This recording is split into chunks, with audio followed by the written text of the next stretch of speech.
नमस्कार।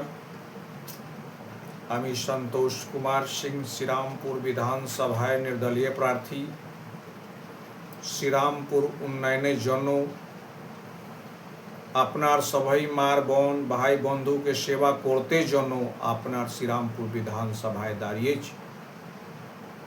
আশা রাখছি আপনি 29 अप्रैले संतोष कुमार सिंह एसके सिंह निर्दलीय प्रार्थी जिनार चुनाव चिन्ह गैस सिलेंडर 8 नंबर बटन चापिए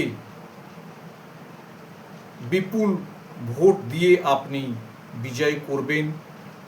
आपनार जन्य 24 आवर्स आमी अवेलेबल आछि।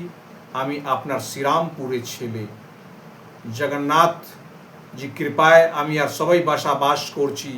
এই শ্রীরামপুরকে আমি नम्बर 1 করতে জন্য দ্বিতীয়বার আমি দাঁড়িয়েছি। এটা আপনি আর আশীর্বাদ করবেন এই আশা রাখছি। ধন্যবাদ।